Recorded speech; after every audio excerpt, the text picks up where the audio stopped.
Once upon a time, in a small village nestled deep in the forest, there stood a magnificent library unlike any other. This library was said to be magical, for it contained books with unwritten stories, waiting patiently for the right author to bring them to life. The library was a grand building with towering shelves filled with dusty tomes and ancient scrolls. The air was thick with the scent of old paper and ink, and the soft glow of enchanted lanterns illuminated the rows of books that seemed to stretch on for eternity. The villagers whispered tales of the library's mysterious powers, of how those who entered its hallowed halls were filled with a sense of wonder and inspiration.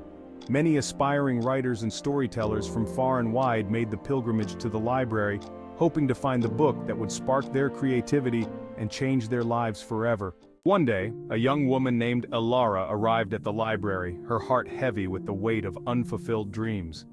She had always longed to be a writer, but her words seemed to fall flat on the page, lacking the spark of magic that she so desperately sought. As she wandered the aisles of the library, her fingers trailing over the spines of the books, she felt a strange pull towards a particular shelf. There, nestled between two dusty tomes, was a book unlike any she had ever seen. Its cover was blank, save for a shimmering golden light that seemed to dance across its surface. Curiosity piqued, Elara reached out and took the book in her hands. As she opened it, she was greeted by empty pages, waiting to be filled with the story that lay dormant within.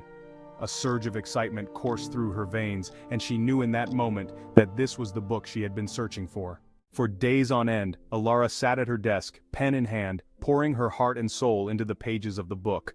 The words flowed effortlessly from her mind, weaving a tale of love and loss, of magic and mystery. And as she wrote, she could feel the book coming to life in her hands, its pages glowing with a radiant light that seemed to pulse with the power of her words.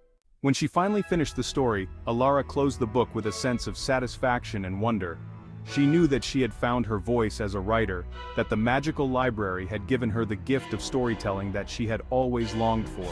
And so, Elara left the library with her book in hand, ready to share her tale with the world. But she knew that she would always carry a piece of the library with her, that its magic would forever be a part of her own story. And as she walked back to her village, she knew that the library would continue to wait patiently for the next author to discover its secrets and unlock the unwritten stories that lay within its walls.